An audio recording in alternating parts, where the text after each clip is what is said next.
Okay. Hello, Titans, and thank you for joining us today for our Spend Smart, Eat Smart webinar. My name is Lupa Tinoco Oliveros, and I'm the Programming Graduate Assistant at Tuffy's Basic Needs. Today, we are joined by Jennifer Wheeler, who is a Project Manager and Clery Compliance Specialist at the Dean of Students Office. Jennifer will be providing us a presentation, and we will have some time towards the end for questions. You're able to send in any anonymous questions into the chat at any time during the presentation. Just make sure that they're going to Tuffy's Basic Needs. I also want to let you know that the webinar is being recorded and it will be posted on our Tuffy's Basic Needs YouTube channel for later watch. And we do ask you that you please keep yourself muted during the presentation. So without further ado, I will now hand it over to Jennifer to introduce herself, and we'll begin our presentation today. Thank you so much, Lupe. I'm really excited to be here. As Lupe gave the introduction, I'm Jennifer Wheeler, Project Manager in the Dean of Students Office, and I'm here to talk to you about one of my favorite things to talk about, which is food. So I'll go ahead and get us started. I first want to talk about my qualifications, or I guess kind of the lack thereof in this sense. So right off the bat, I'm not a registered dietitian. I'm not certified in food sciences or anything of that variety, although we do have individuals who do have that experience and those certifications on campus. So reach out to the health center if that's something you're interested in. But what I do have is lived experience. So one, I'm really passionate about healthy food. I have been from a very young age, and so I've done a lot of research in that area. I also had a really tight budget in college. When I was in high school, my senior year, my mom filed bankruptcy, we lost the house, and so going into my freshman year of college, I had to find a place to live. I was living on my own, trying to balance school, working, and then trying to buy groceries, pay rent, pay my car payment. So I didn't have a lot of time because I was working and in school. And I also didn't have a lot of money because I was just trying to make it on my own.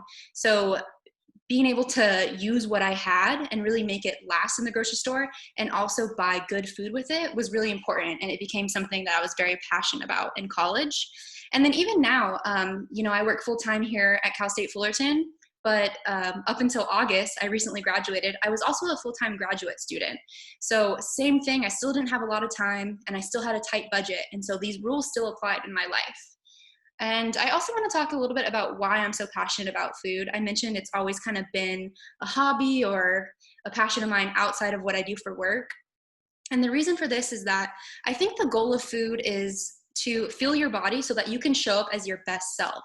You can feel as good as possible mentally, physically, emotionally.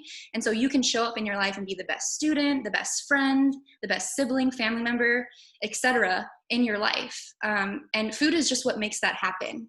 So the purpose of this presentation is just to show you that you don't have to spend a lot of money in order to eat well. So to make sure it's clear, I wanted to go over the 6 steps that I'm going to be talking about today. The first is food education, so just teaching you a little bit about nutrition, just the basics.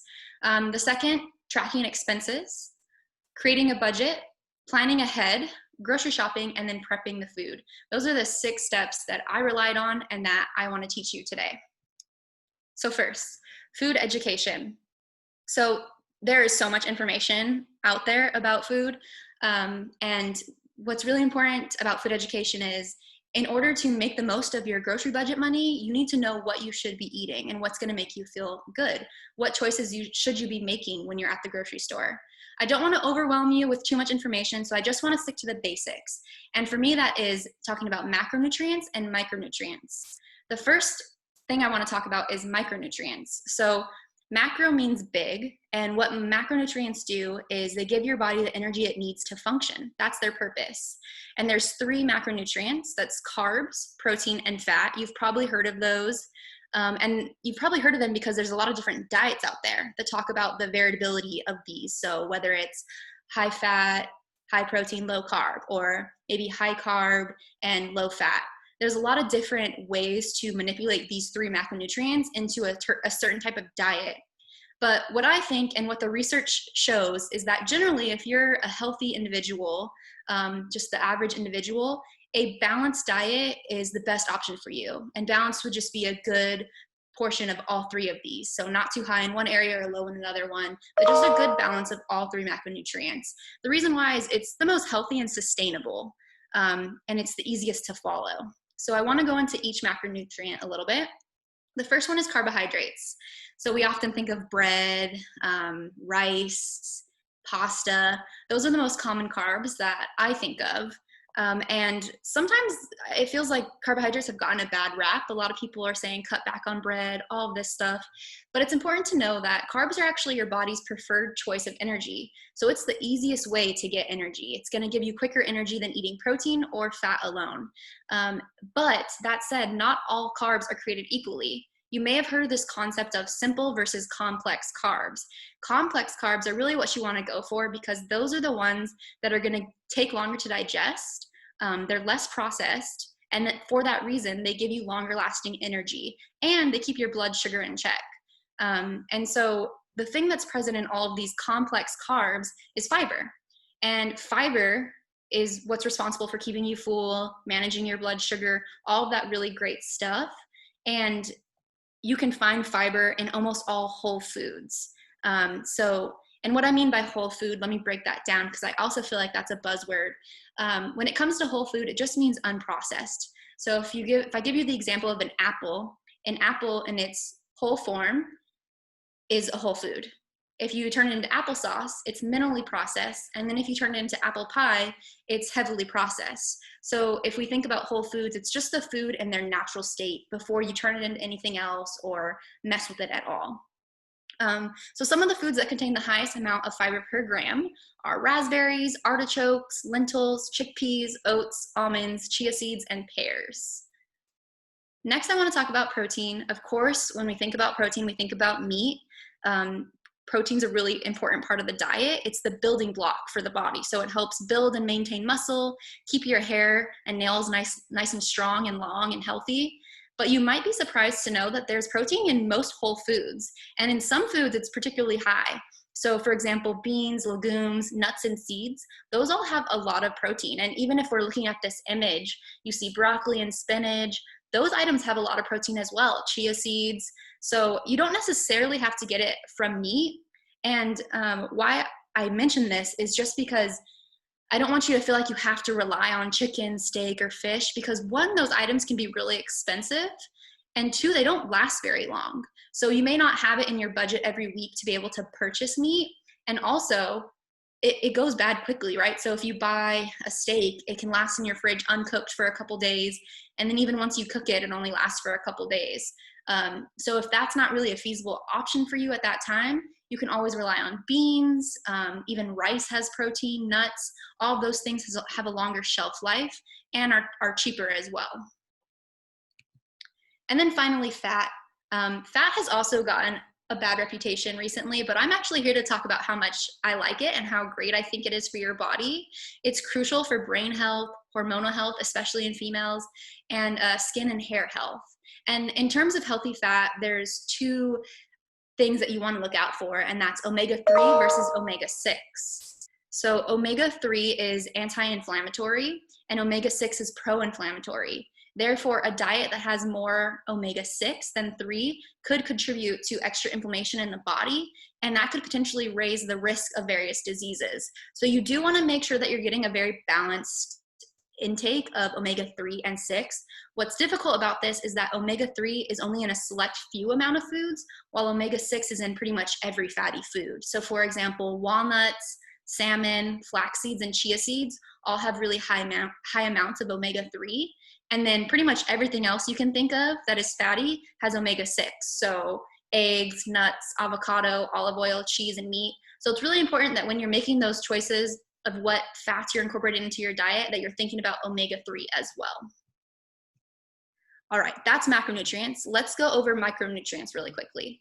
So if macro means big, then micro must mean small. And for micronutrients, their purpose is to help maintain your physical, emotional, and mental health. And they also help your body digest all of those great macronutrients that are going to give you the energy that it actually needs to function. Also, micronutrients are vital for your growth, immune function, which is so important during this time, brain development, and other important functions that can play a role in preventing and fighting diseases.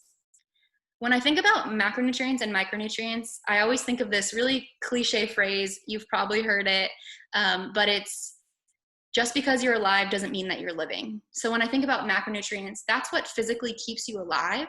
But in order to really live your best life and enjoy it, you need those micronutrients as well. And there's two main categories of micronutrients, and that's vitamins and minerals. So first, I want to quickly go over vitamins. Again, there are so many vitamins out there. I'm sure if you've ever taken a multivitamin, you can see there's just so many that you do need and that you are going to find in a balanced diet.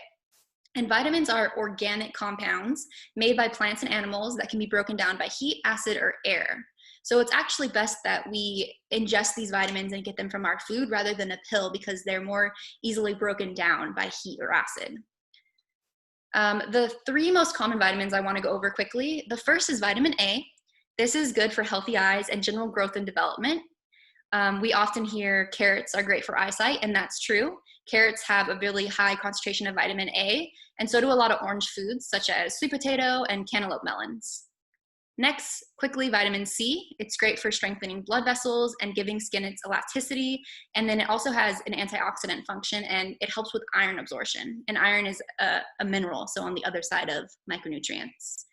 Some foods that have vitamin C, of course, we always hear about citrus, so oranges, lemons, limes, but also guava, red and green bell peppers, kiwi, grapefruit, strawberries, Brussels sprouts, and cantaloupe also have really high amounts of vitamin C. And then finally, vitamin E. You've probably heard about this. It's good for your skin. You sometimes see it in oil format or pill format, but it's most commonly found in food, and that's the best way to absorb it. So it's great for blood circulation and protection from free radicals, which is anti-aging. So the free radicals is what breaks down your skin and can cause aging. So it's great for that. Some foods that it's in most commonly, almonds is a big source, as well as a lot of other nuts, sunflower seeds, and tomatoes. All right, moving on to micronutrients, the other side, minerals. So if vitamins are organic compounds, then minerals are non-organic. And what this means is that they can't be made by living things. So these are actually found in soil or water, and they can't be broken down. So we get them from plants who have been grown in soil or water, and in smaller amounts, we may get them in meat from animals who have eaten plants that have these minerals in them. Again, there's several, but I'm just going to go over three common ones. The first one is sodium. Although we know that too much sodium can increase your risk for developing high blood pressure, your body actually does need sodium to stimulate nerve and muscle function and maintain the correct balance of fluid in the cells of your body. So if you're using a lot of condiments or eating prepackaged food, definitely check the label. It probably does have a pretty high amount of sodium, so you don't need to supplement anymore.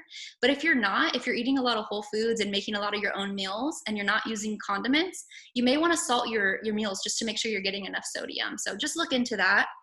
The next one is magnesium. This supports muscle and nerve function, keeps your heart beating regularly, builds strong bones, and boosts immunity. It's most commonly found in beans, nuts, whole grains, and green vegetables.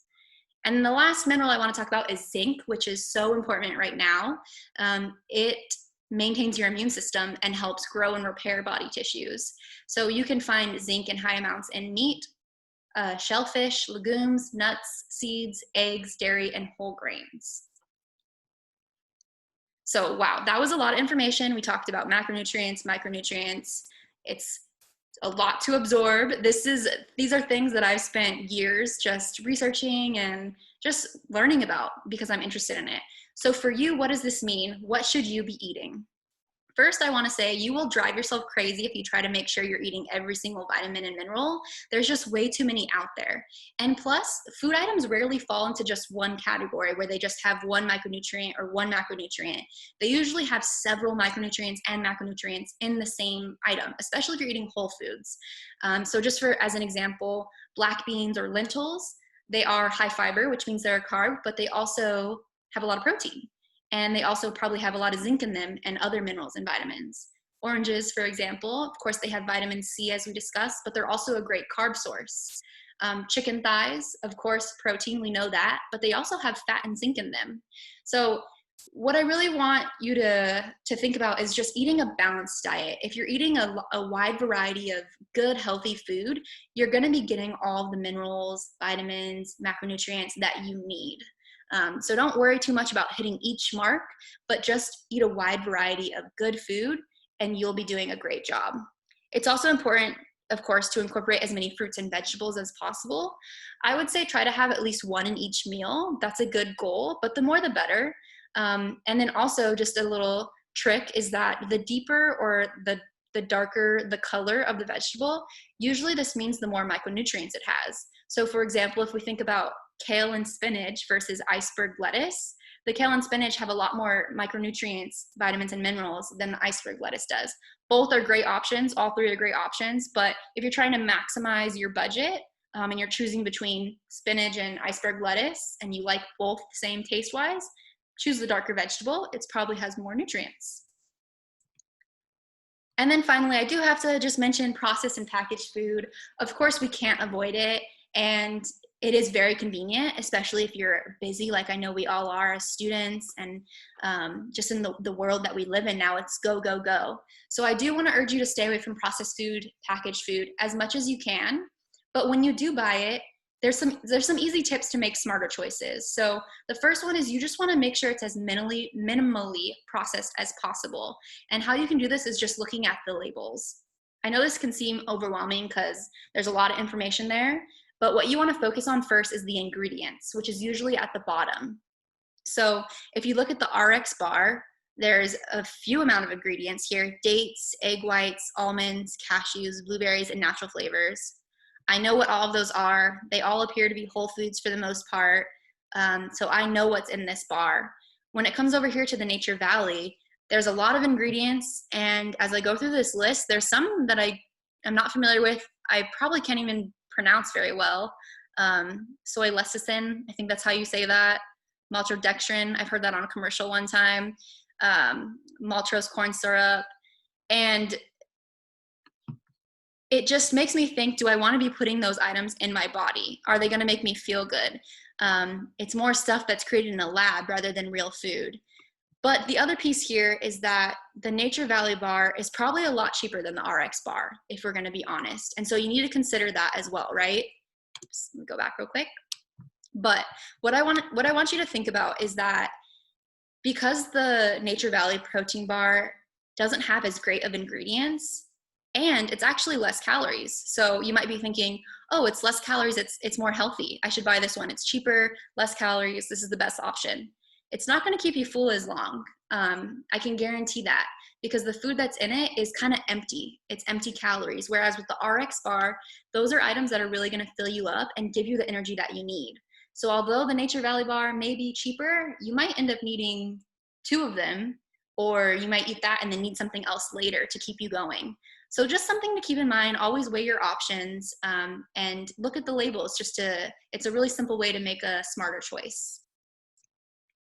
All right, so that was our food education piece. Let's talk about tracking your expenses. I wanted to just give a typical scenario for the average person, what one day of eating out could look like. I thought this was a good representation of maybe when we were on campus. So let's say you were coming to campus, you're running late, you stop at the Starbucks on campus and you get a coffee and a breakfast sandwich. It's about $8 for both of those. Around lunchtime in between classes, you go to the Chipotle by campus and you get a Burrito Bowl, about $8.25. You're staying on campus and you get a pizza for dinner from Biology, about $9. And somewhere in between there, you got hungry throughout the day, so you had chips, a candy bar, and a soft drink from Titan Shop. And the total for the day there is $29.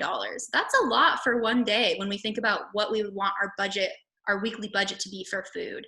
Now, I understand this is a bit extreme with 3 meals and snacks. So let's just say you only ate 1 meal that day and you just made it last throughout the day. Let's say it was about $10 at Biology or Chipotle and you just kind of ate it throughout the day. That's still $70 a week if you're eating out for $10 every day.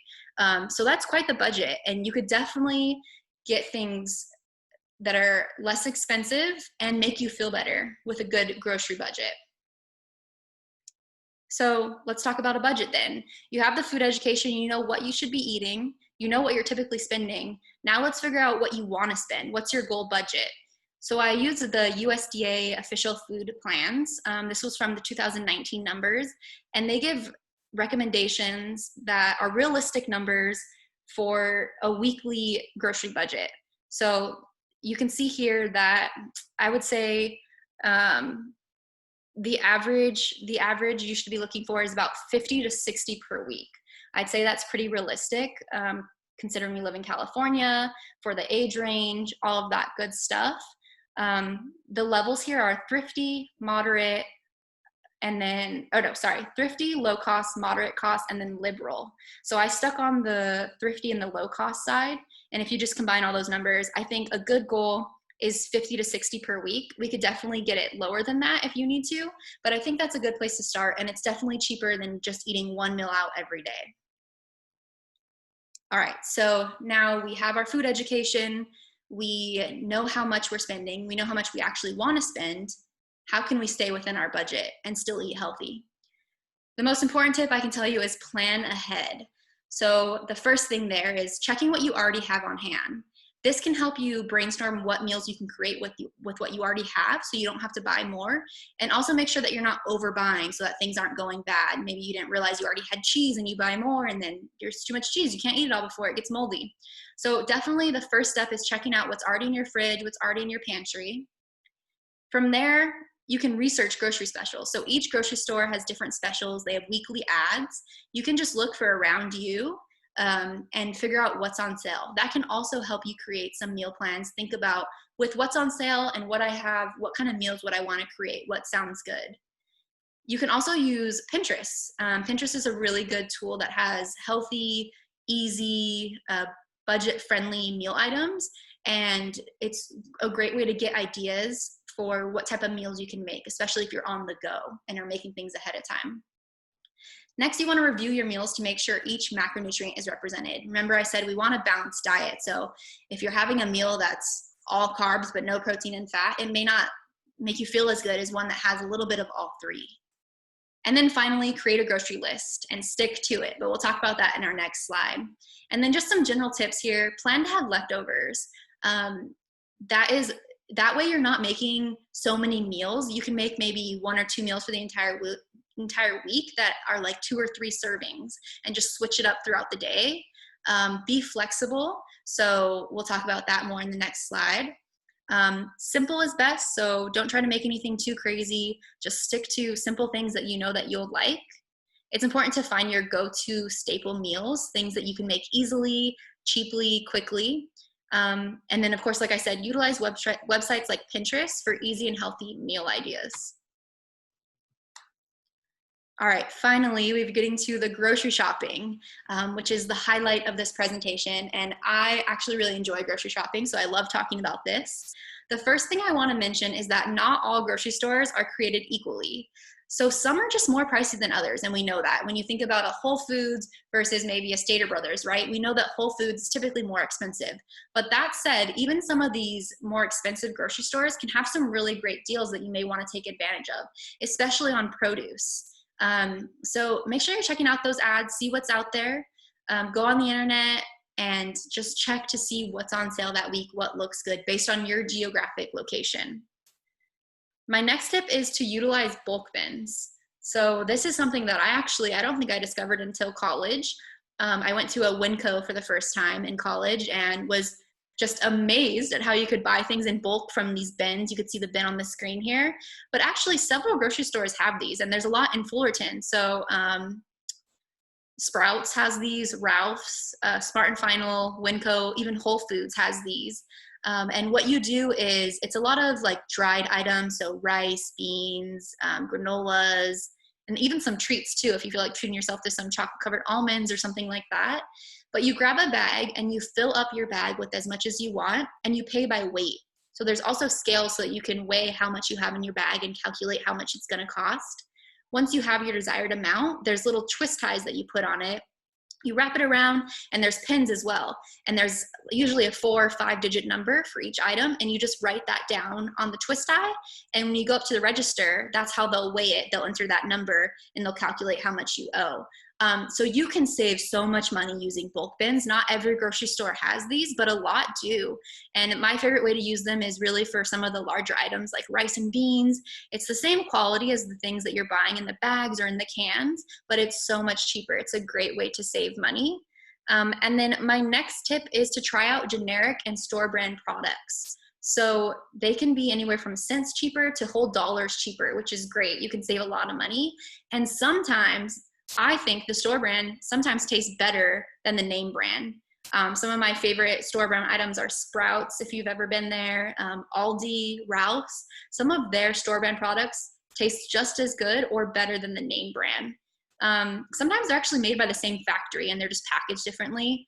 Worst case scenario in this is that you realize, you know what, the name brand actually tastes better. Next time I'm going to splurge a little bit and buy the name brand. I don't like this particular product in store brand. But best case, you just saved a bunch of money and you have a product that is just as good or even better. A few more tips to go through in grocery shopping. This is one of my favorites. Don't fear the frozen fruit and vegetables. I think that frozen food has gotten a bad reputation because there are some meals out there that are frozen that aren't the best, TV dinners, chicken pot pies. But when it comes to frozen fruit and vegetables, there's actually been studies that have proven that sometimes they may have just as much, if not more, vitamins and minerals than the fresh stuff. And the reason for this is that the frozen food is picked at peak ripeness and then flash frozen, so it keeps all of its nutrients. Whereas sometimes, not all the time, but sometimes with the fresh product, it's picked early because it has to be transported and then it sits in the grocery store for a while and ripens there. Sometimes you take it home and it has to ripen even more. And since it's not ripening naturally in the sun, that can take away some of the vitamins and minerals. That's how they get all their vitamins and minerals, is from ripening naturally. So just something to think about.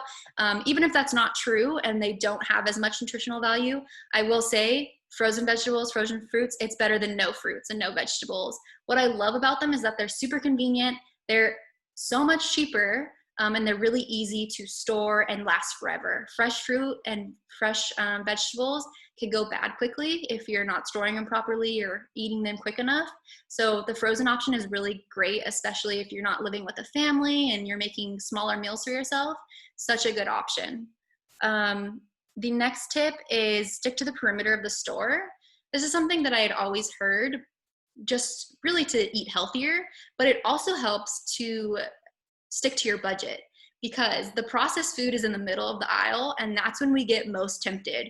When we see that new flavor of chips or like those new fruit snacks that have our favorite character on them, it's so easy to just grab them and want to try them. But if you're staying away from that and you're sticking to your grocery budget and really surrounding yourself with the fresh food, it's less temptations. Also, when there's sales at grocery stores, they usually put those items on the perimeter of the store, so at the end of the aisles or in the corners of the store. So that's a really good way to make sure that you're taking advantage of those sales as well.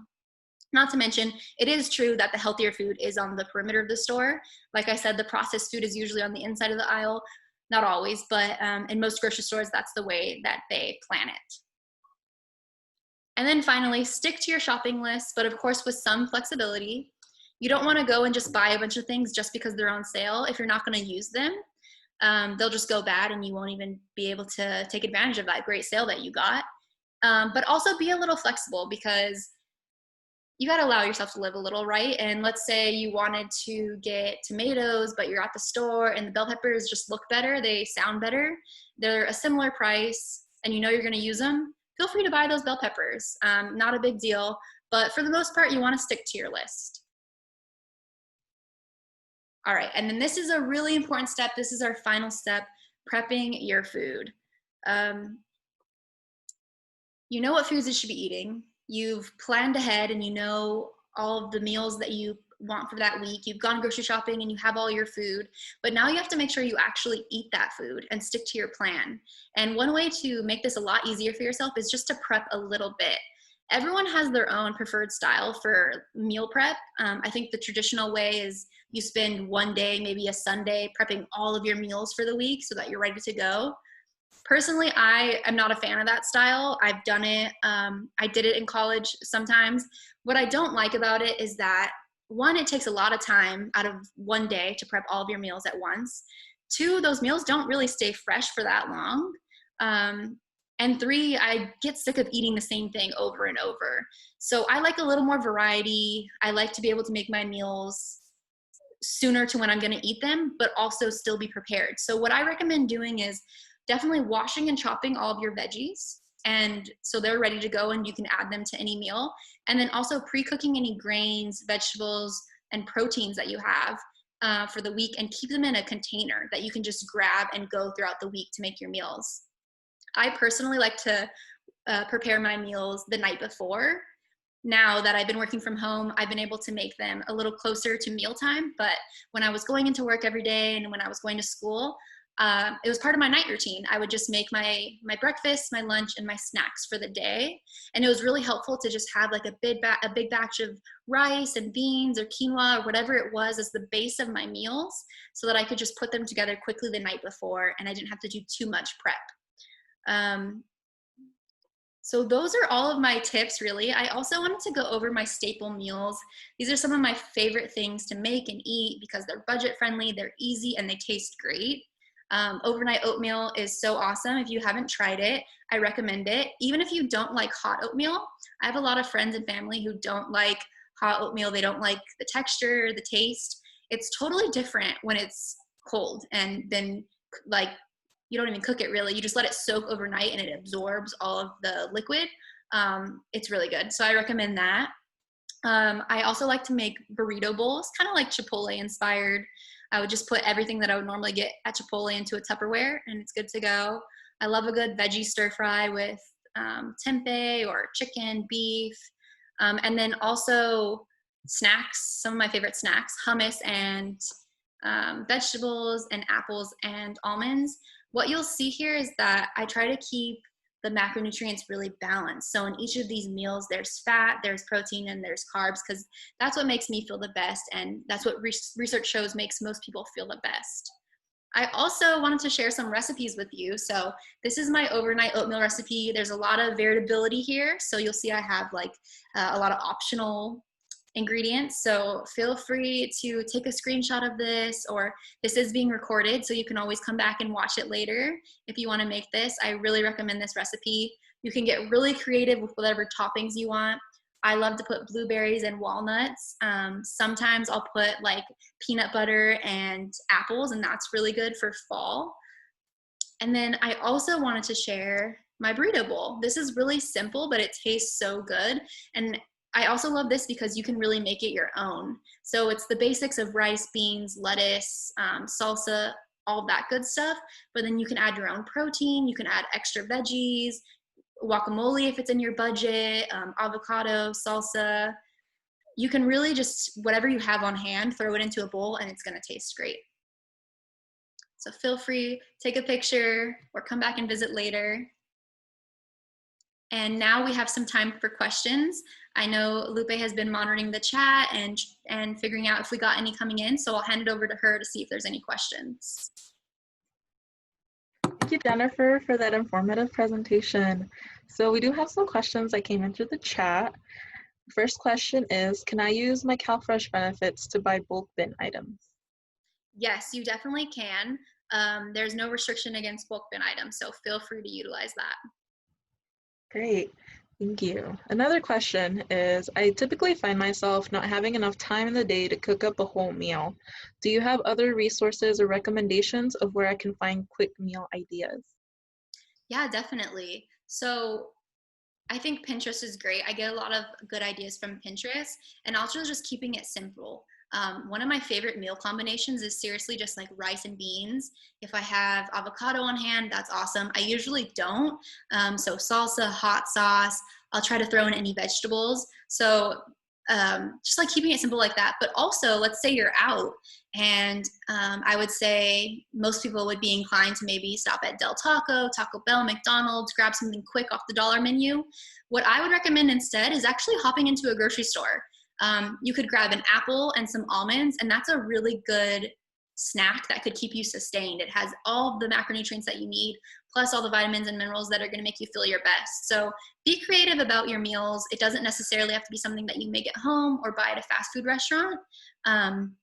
There's cheaper and healthier ways to fuel your body. Thank you. So another student asks, what do you recommend as must-have items if I'm on a very limited budget, say like $20, but still want to eat nutritious meals throughout the day? I feel that. I had a similar budget when I was in college. my staples were oatmeal because, oh my gosh, it's so cheap and it is so filling, and it's actually really healthy for you too. So oatmeal is great. That's one of the items that you can get in a bulk bin for like next to nothing, and it will last you so long. Also, rice and beans. I actually bought canned beans a lot when I was in college. I know that they can be a lot cheaper if you buy them and cook them yourself.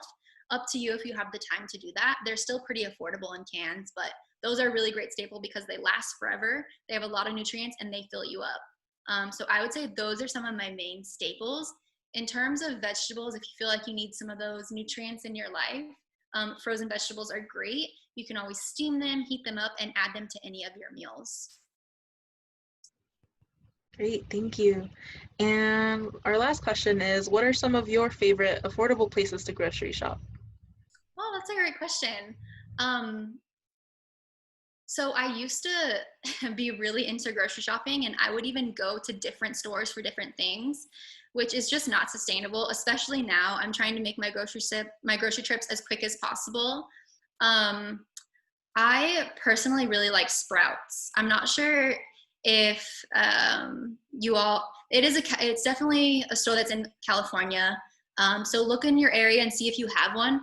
What I love about Sprouts is that their produce is so affordable. You just do have to be a little flexible because if it's something that's not in season, it might be a little more pricey. So go in there with a list, but be flexible and make sure you're buying sale items. I also, some fun stores, I really like Aldi. They're not the best for produce, but they have really great frozen fruits and veggies, and then really great staples and fun items. So Aldi is really awesome. And then also Grocery Outlet has some really good items, like some health foods that would normally be really expensive. They are things that didn't sell in higher end stores, and so they go to the Grocery Outlet and you can buy them there. So that's always a really fun shopping experience. I always try new things there. But for the essentials, I would say Aldi and Sprouts. Sprouts has the bulk bin, so it's great for that as well. All right, well, thank you. Those are all the questions that we had today. And so I want to thank everybody, and especially Jennifer, for joining us today for our Spend Smart, Eat Smart webinar.